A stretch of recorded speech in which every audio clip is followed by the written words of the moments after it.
YCP హాస్యగాళ్ళ గురించి చెప్పుకోకుండా ఈ స్పీచ్ని ఎండ్ చేయలేం. ఎందుకంటే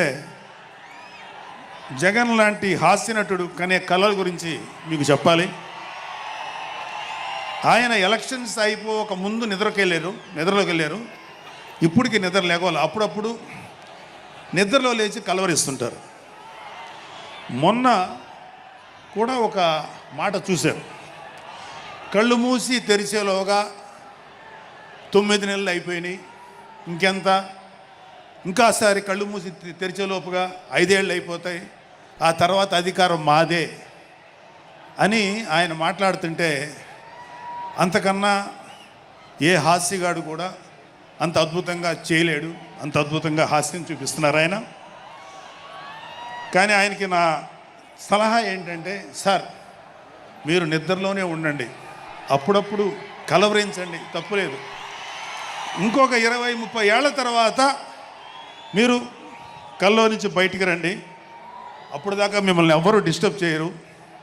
ఇది నాకు మనస్ఫూర్తిగా నేను మీకు ఇచ్చే సలహా. మీరు 20 ఏళ్ల తర్వాత మేలుకోండి, ఆ తర్వాత మీ ఇష్టం. మేమైతే 20 ఏళ్ల దాకా మిమ్మల్ని హ్యాపీగా పడుకోమనే సలహా ఇస్తున్నాం.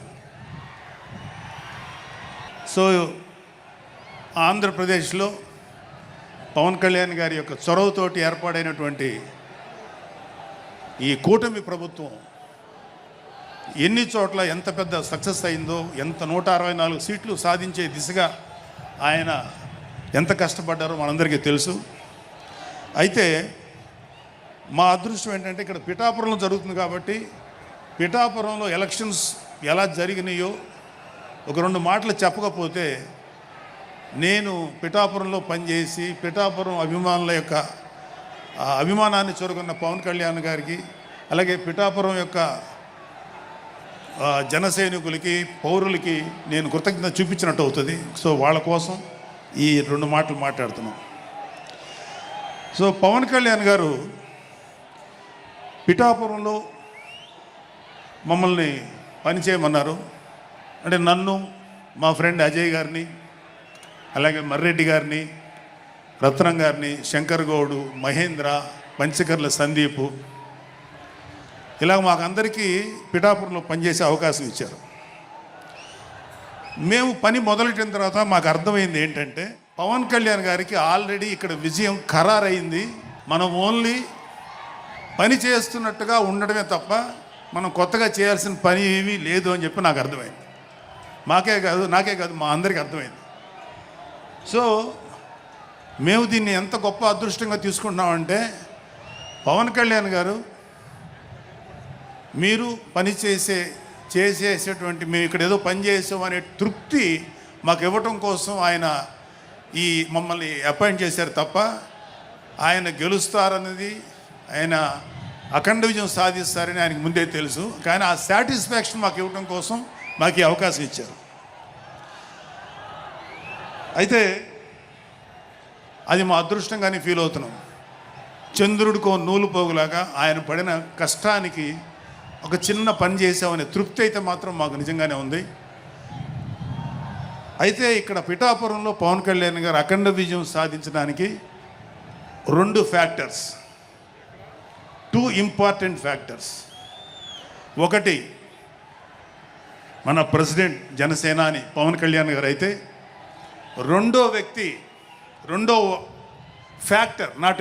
ఫ్యాక్టర్ పిఠాపురం జన సైనికులు, పిఠాపురం పౌరులు, పిఠాపురం ఓటర్స్. వీళ్ళిద్దరూ లేకపోతే మేము ఏమి చేసినా ఏం ఉపయోగం లేదు.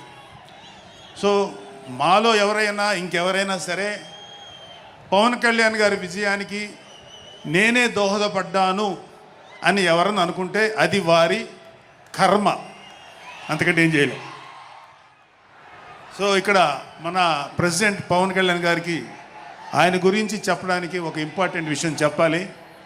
అది ఏంటంటే, మొన్న ఈ మధ్యన మా అమ్మగారితో మాట్లాడుతున్నప్పుడు మా కళ్యాణ్ బాబు గురించి ఒక మాట వచ్చింది. యాక్చువల్గా ఇక్కడ నేను ఒక అన్నగా మాట్లాడకూడదు, కానీ నేను ఒక పార్టీ జనరల్ సెక్రటరీగా మాట్లాడాల్సి వచ్చినా కూడా ఒక అన్నగా ఈ ఒక్క విషయం నేను చొరవ తీసుకుని మాట్లాడాలి. సో మా అమ్మని అడిగాను, అంటే ఆవిడ నాతో చాలా ఫ్రెండ్లీగా ఉంటుంది. ఆవిడ అడిగా, ఏదో మాటల్లో వచ్చింది,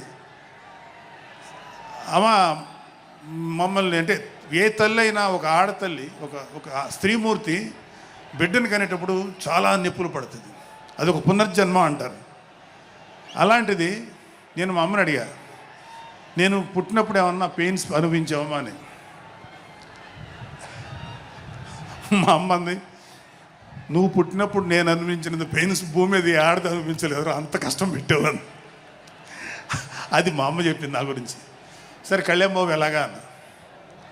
గొప్ప విషయం అంటే నేను షాక్ అయ్యా. వాడు పుట్టినప్పుడు నాకు పెయిన్ అనేది కొంచెం కూడా తెలియదురా, అలాగా నాకు పెయిన్ లేకుండా పెయిన్ ఇవ్వకుండా పుట్టాడు అని. ఈ విషయం నేను కొంచెం షాక్ అయ్యా. అదేంటమ్మా కనీసం పెయిన్స్ ఉంటాయి కదా, ఏమోరా నాకు ఏమాత్రం పెయిన్ తెలియకుండా పుట్టాడని. సో నేను ఏమంటానంటే,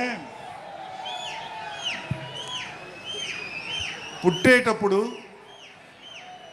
కన్న తల్లికి కూడా ఏమాత్రం నొప్పి బాధ ఇవ్వకుండా పుట్టిన పవన్ కళ్యాణ్ లాంటోడు, అలాంటి నాయకుడు